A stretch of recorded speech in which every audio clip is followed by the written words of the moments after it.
All right, so today we're going to be discussing fire safety and preparation.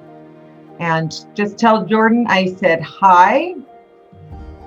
And so, understanding your fire risk.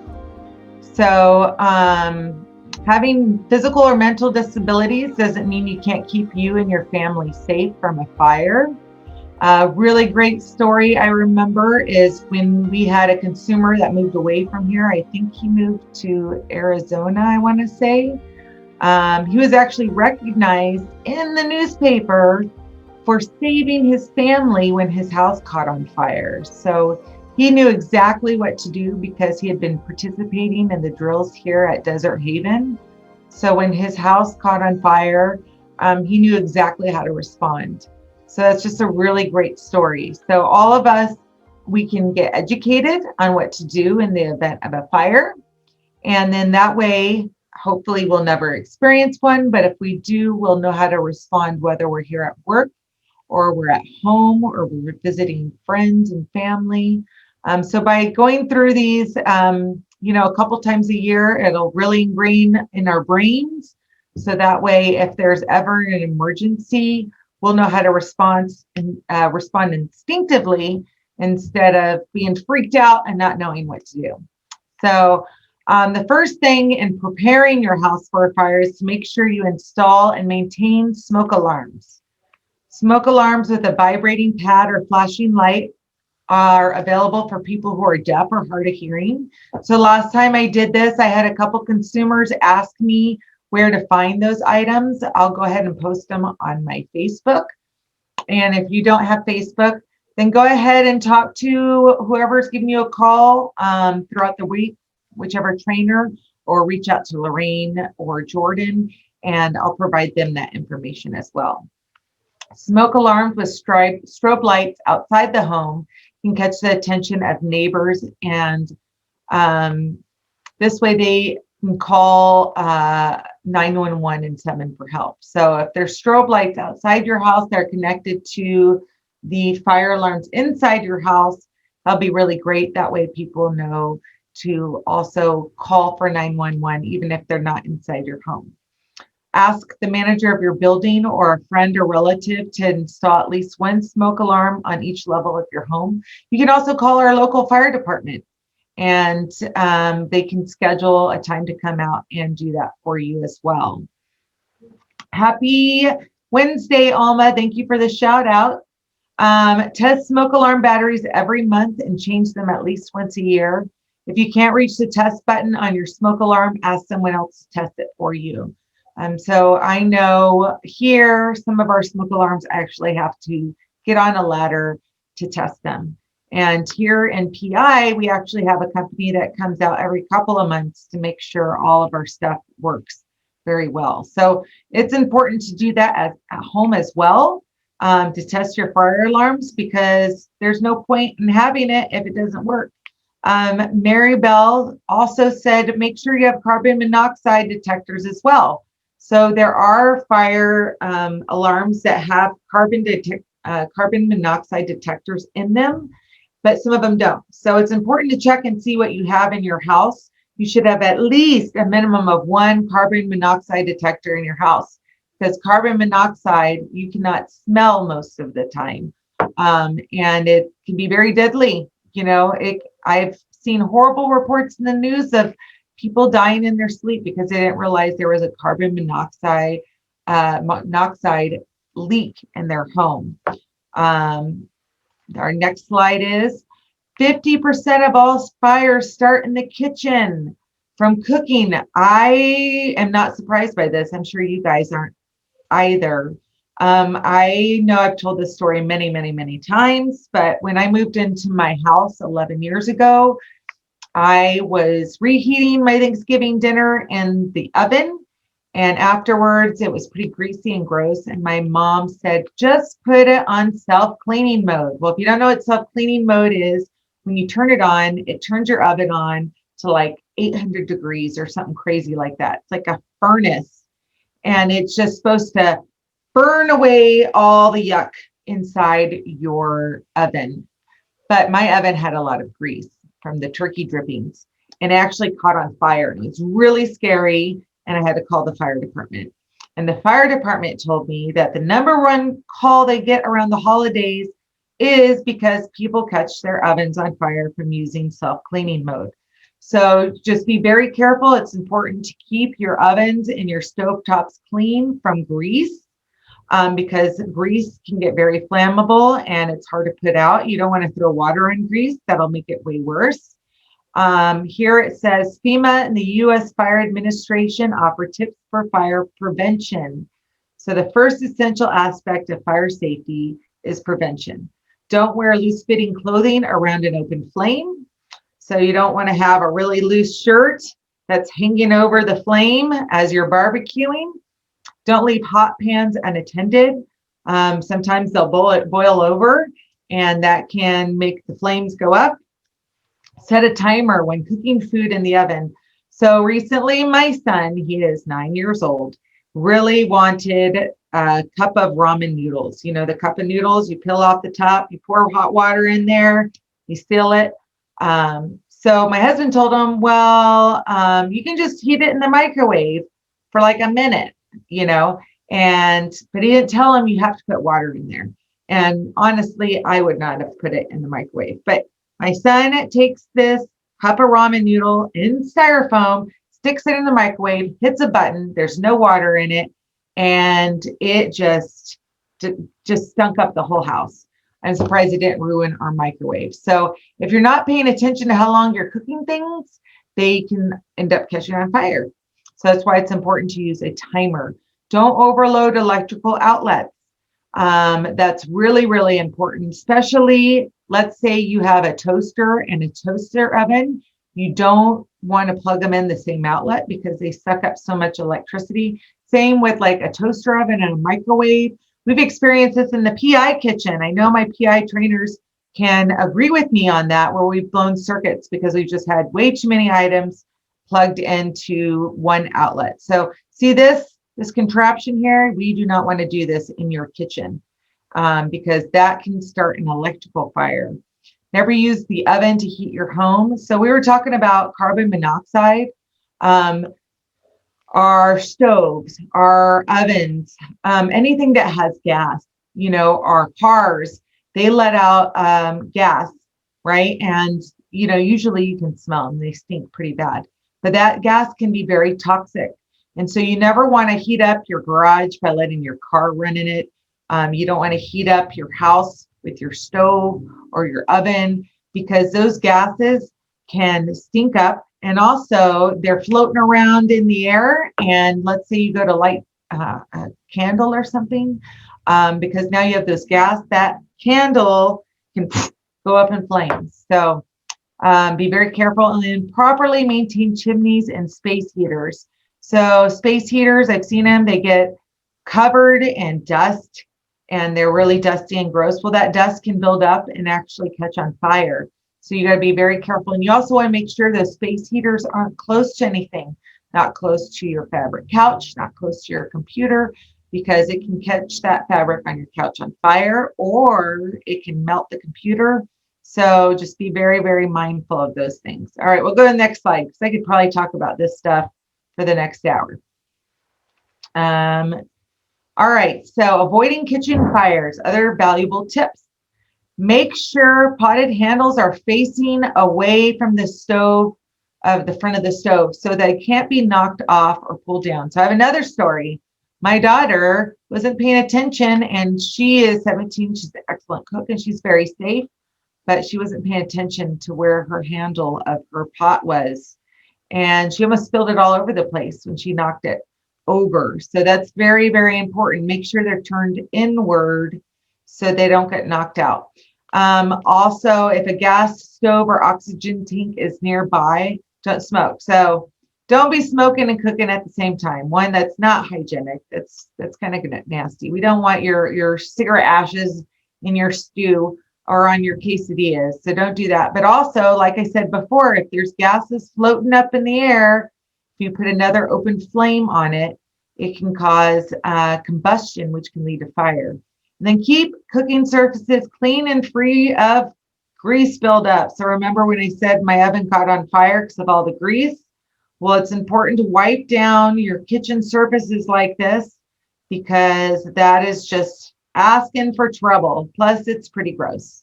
Nobody wants to eat in a kitchen that looks nasty. Preparation saves lives. Okay, so you always want to think about your escape plan. So that's why we do these drills each month here at Desert Haven, right? So we do them so if in the event there's a fire, we know exactly where to leave. You know, if you're in the multi-purpose room, which door you're going to exit in the event of a fire. If you're in the exercise room or you're upstairs or you're next door, or if you go to fields all the time, you guys practice your escape plan if you're at the apartment. So do the same in your own home. Know at least 2 exits from every room. So the door and the window. I know there are some rooms that do not have a window, but for the most part, most rooms should have a window and a door. Otherwise, I don't know how you're getting in there. Plan your escape around your capabilities. So we've talked about this before. People have asked me, well, what if I'm upstairs and I'm mobilely challenged? Well, it's important to practice. So in that situation, you know, a couple people would put you on a very nice sheet or bedspread, preferably, and they might carry you down the stairs or help gently slide you down the stairs, right? So that way they can get you out of that room safely, right? If you have a 2-story house, well, if you climb out the window, how do you get down? If you go on Amazon, you go on Walmart, you'll see all sorts of links for little ladders that you can put upstairs by the windows that help you climb down. Those can be kind of scary, right? But if that's your only way out, then at least you'll be thankful that you have that option. If you use a walker or wheelchair, check exits to be sure you can get through the doorways to make emergency escape easier. So wheelchairs and walkers can be a little wider. So that means if your house, let's say you had a bedroom built on and the doorway might not be up to code, right? Or the house might be really old and they didn't make the doorways wide enough for wheelchairs and walkers to go through. So those are things you want to check because you don't want to find out, oh, this space is way too small for me to squeeze through during an actual fire. You want to make sure that you can get through all the doorways prior to an emergency. And then practice, practice, practice. Practice makes perfect and saves lives. So the more you practice, the more it'll just come instinctively in the event of an emergency when you're scared and you're kind of freaking out. Having practice over and over and over again, you'll just know what to do. And you'll just do it automatically instead of thinking, okay, where am I going to exit? I've never thought about this. How am I going to get out this 2-story window? I've never thought about this. So it's good to plan and practice so that in the event of an emergency, you know how to respond immediately. So this little thing here from FEMA says, think about your needs. Be sure to keep your glasses, hearing aid, cane, and wheelchair close to your bed at night. If there's an emergency, you'll be able to grab them quickly as you leave. We've discussed this in the past. Leave a set of slippers. That, you know, we've discussed that for earthquake safety, right? In case shelves or glass fall down, you don't cut your feet. Well, it's a good idea in the event of a fire too. Having those shoes on your feet to protect them. Same with your other needs like your glasses and hearing aid and such. Can you hear your alarm? If you can't hear your alarm, consider getting a strobe or flashing alarm, or there's bed shakers. So again, I had people ask about the bed shakers. I'll post them on Facebook today where you can get them. And what that actually does is it vibrates your bed and notifies you if there is an alarm. So I have a question here. It says, how about if you're in a hotel with 2 floors or more? That's a very, very good question. So actually, my sister last year, I think, or maybe it was the year before, she had to evacuate her hotel because there was a fire and it wasn't anywhere near her that they had to evacuate the entire building. So at your hotel, some of the rooms are outdoors, some of them are indoors. There's always going to be a stairwell.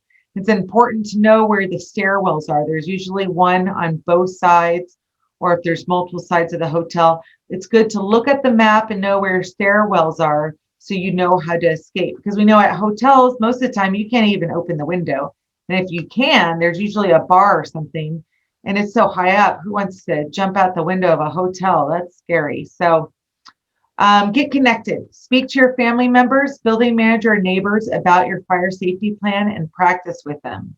Contact your local fire department, not 911, the fire department, and explain your needs. They can suggest escape plan ideas and may perform a home fire safety inspection if you ask.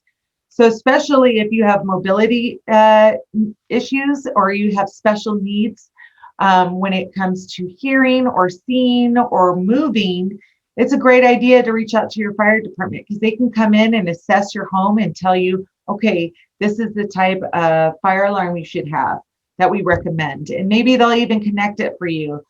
They might say, hey, you know what, this doorway is really too narrow for you to get through. Maybe they can suggest somebody that can widen it for you. So they'll come through, they can inspect your home and let you know if you need to improve any areas or if they have any suggestions. Ask emergency providers to keep your needs information on file and keep a phone near your bed in the event of emergency. So I think most of us probably keep our phone near our bed. The other good thing about our neighbors is, like, I know my neighbors next to me, they have a family member that has a wheelchair, and they have another family member that she gets very agitated with loud noises, right? So, and sometimes they're home because they're, adults. And so sometimes they're home alone. So if I were to hear a loud fire alarm, I would instinctively know to go next door and check on them and make sure there's somebody to help them out of the house and make sure they're safe and to call 911 if I need to. So that's why it's good to get to know your neighbors in the event of an emergency. So let's say there is a fire. What are we going to do? And I know you guys can all answer this question immediately. The very first thing we do is remain calm. We remain calm. And that's important because if you start freaking out, when you freak out, you can't think clearly, right? You're too busy freaking out to use your brain. The other thing is when you freak out, it might make other people around you freak out.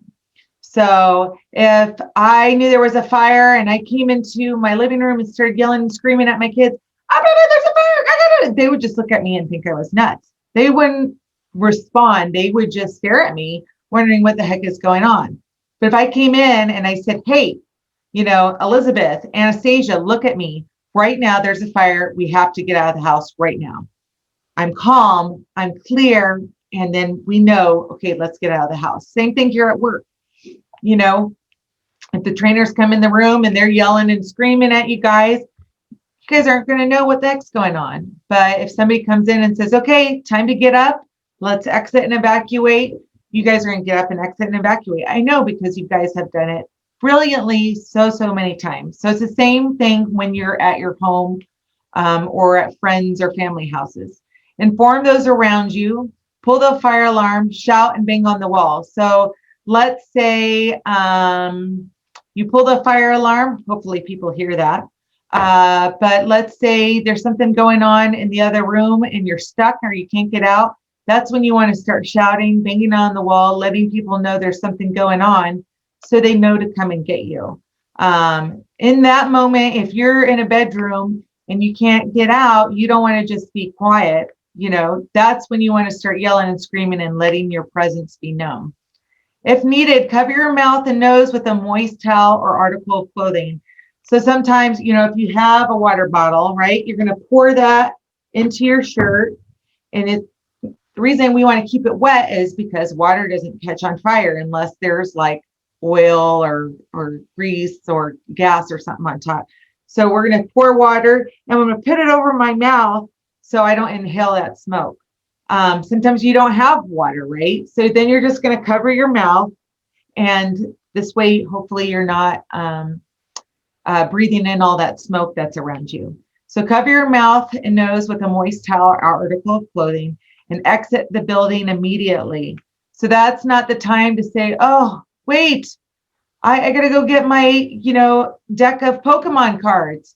Oh, wait, I left my cell phone in the other room. Oh, wait, I